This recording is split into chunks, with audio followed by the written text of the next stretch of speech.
Hello everyone, this is Nitpicking Nerd and this is my review of episode 8 of season 3 of Lower Decks called Paradoxus, which is basically a sequel to the season 1 episode Crisis Point, which was a parody of all the Star Trek movies put together. And it was all inside the holodeck and basically became like a therapy session for Mariner. And so it's kind of the same thing here, only with Boimler as the main character. And the episode begins with a battle against the Romulans in space, and the Romulans have stolen some kind of a device which looks like a crystal inside a small box, and that immediately reminded me of the Tox Utat from the TNG episode Captain's Holiday, which was a device from the future which was able to blow up stars. And so my first thought was that they're finally going to explain the whole Romulan supernova thing. But it turns out it's not the same device, and instead it's called a chronogami, which is able to fold time, and basically it's a time machine which opens up portals to any time you want to go to, which is still kind of similar to the Tox Utat because that device was from the future and it was being chased by time travelers trying to find it, and so it's still kind of similar, so I think it probably was inspired by that. And so the Romulans want to use it to go back and prevent the Federation from ever forming, and that way to defeat their biggest enemy. It kind of reminds me of a fanfiction video I made about a year ago when I reimagined the movie First Contact. I said it would have worked better as two separate movies, one about the Borg attacking the Federation and a separate movie about the Romulans trying to go back in time to prevent the Federation from forming, because it seemed like the kind of Romulan scheme which doesn't really fit the Borg, which just come at you at full force without using any trickery. And so I made the whole video with kind of my own fan fiction of how it should have been the Romulans who go back in time to try to prevent the formation of the Federation. And so that's basically what they do in this episode. They go back to various points to try to destroy the Federation before it's formed. And it has so many references to all the different Star Trek movies. I'm not sure I will have time to even mention all of them.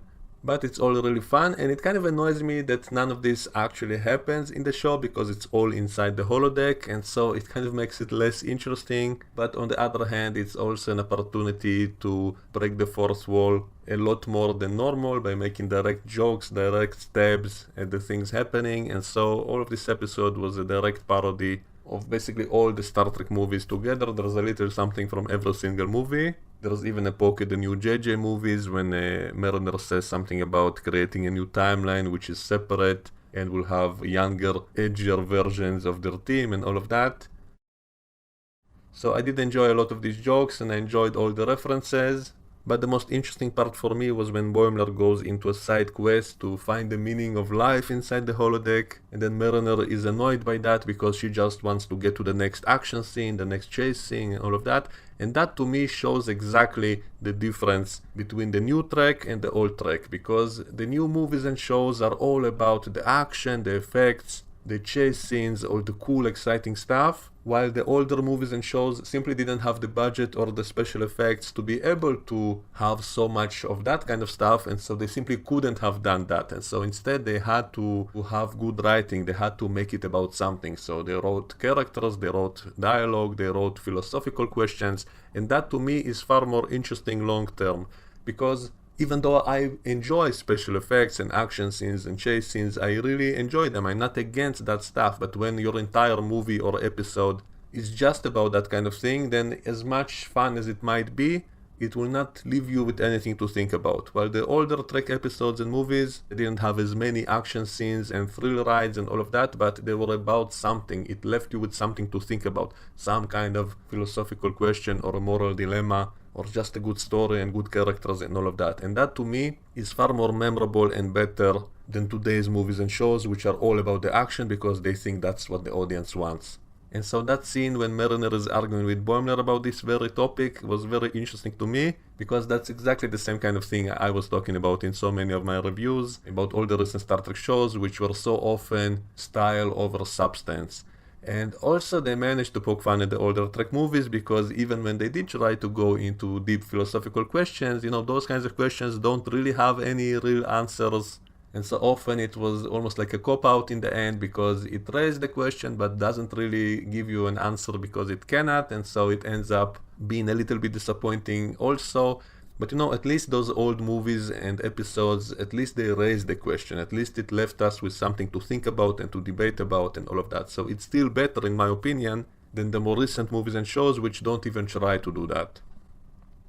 And the whole quest by Boimler to find the meaning of life all started because he got a message that his transporter clone died in an accident on the Titan, and that's what started him into this mindset of trying to figure out the meaning of life and all of that. And at first I was annoyed by that news, hearing the other Boimler died, because I thought it's a missed opportunity, it's a cop-out, because they set up that other character, which I remember saying he should become like an evil twin kind of character, and they can do a lot of fun stuff with him later on, and suddenly they tell us that he died. And so that was annoying to me, even though they fixed it in the very end of the episode, because just as they were saying that dark cliffhangers suck, and then they suddenly cut to some Defiant class ship decloaking and someone reviving the body of the other dead Boimler, and then giving him the dark Section 31 badge.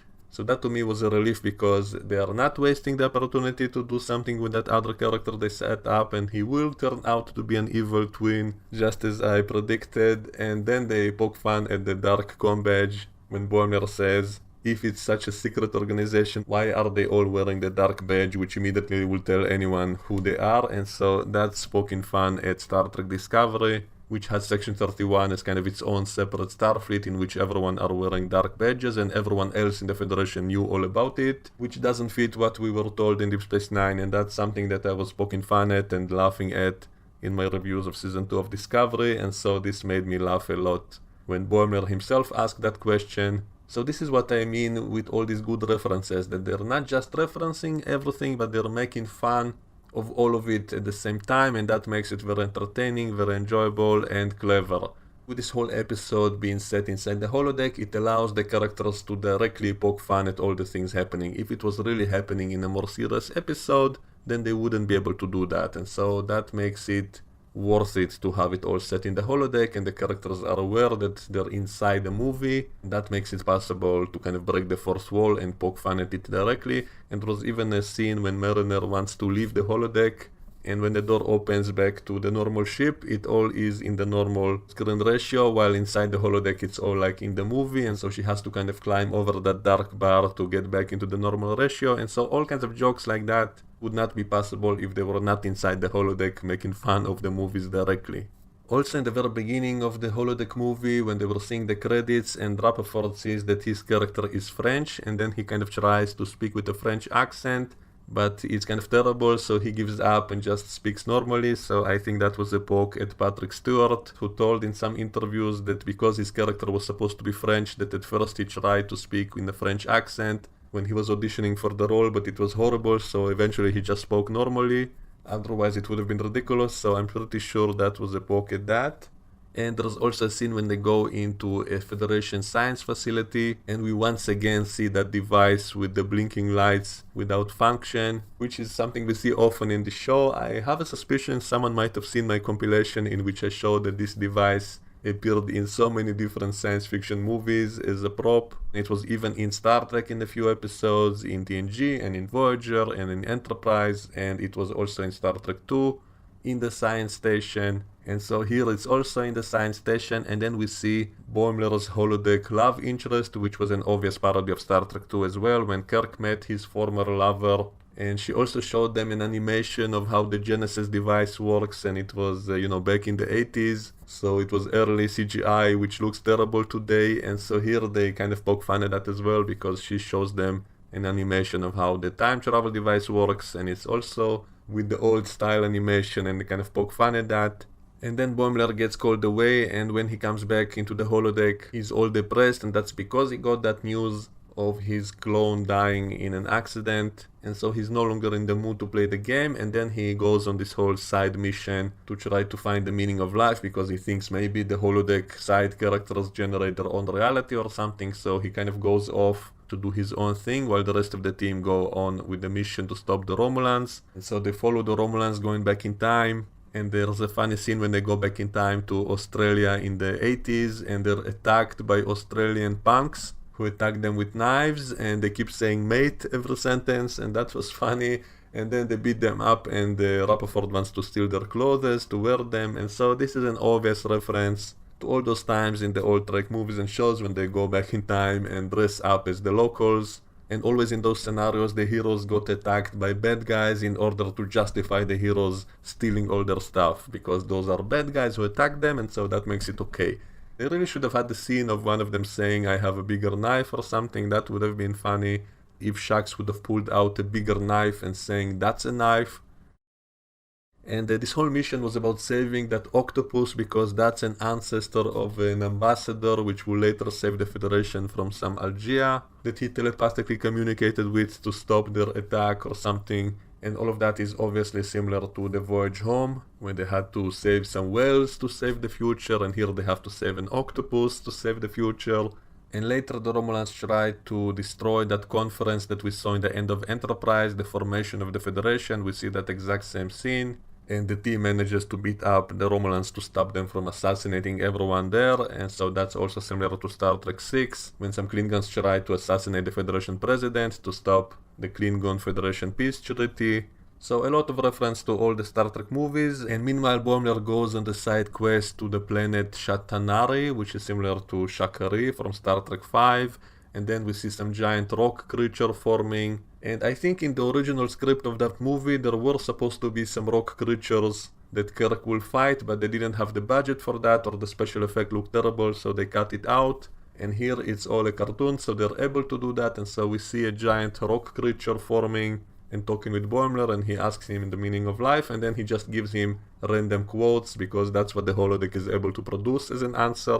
And Boimler is annoyed at that, and so he crawls into the creature to get better answers, and then he sees some of the same letters that he saw earlier as clues of some mysterious meaning of something, and then he discovers these are just some of the letters of the Kitty Hawk, which was that airplane that the Wright brothers built, and that's an obvious parody of Star Trek 1, the motion picture, when Kirk and crew went into the middle of Voyager and found out that in the middle of the mystery is just the Voyager probe. Which I admit was a silly idea, even though I kind of like that movie in a lot of ways, but that connection with an ancient Earth probe was kind of ridiculous and unnecessary, so they're kind of poking fun at that here as well. That in the middle, in the core, in the heart of all the mystery and all the philosophical stuff is just some tie-in to some ancient Earth device, which is kind of silly. And so Boimler goes crazy and passes out because of the heat, because he wasn't drinking enough water in the holodeck, so he got dehydrated, and then he gets a hallucination, which looks kind of similar to that Nexus scene in Star Trek 7. And apparently that's Kirk's house, and so they kind of tease us that maybe we'll see Shatner voice cameo as Kirk in the scene, and then it turns out to be Sulu instead, and he says something about taking over Kirk's place, and so maybe they offered Shatner to come back here and he refused, and so they got Sulu instead, which is kind of a funny twist. So even though it would have been probably more awesome to have Shatner appear in the show, but at least by making a surprise twist like that, it does kind of make it funnier. And so Sulu says some words of wisdom to him, and then when Boimler wakes up, he's no longer as depressed as before. And then Mariner tells him that his holodeck movie was good after all, and that she's happy he didn't add a dark twist ending. And he says those kinds of endings suck, and then it cuts to a defined class declocking with the evil Boimler waking up and joining Section 31. And then making fun of the black badge, because why would they wear such an identifying object if they're supposed to be a secret organization? That does kind of make me laugh. You know, an easy solution to that would have been to say that they only wear it on their secret ships, only between themselves, that they're not wearing it when going to other places, and so that's the stupid part of it. So they can explain it away somehow, but I'm glad that this show is poking fun at all the illogical silly things. And this show is mostly doing it all with love. You know, it does make fun of all the older Star Trek shows as well, but it's doing it in a clever way and a funny way. This way, even the stupidest stuff can at least be fun now. So overall, a great episode as usual. I really enjoyed it. I will be making a lot of compilations of all the stuff they reference on my other channel, so check it out. Let me know what you think, and we can discuss all of this in the comments below. And I will see you all next time. Bye bye.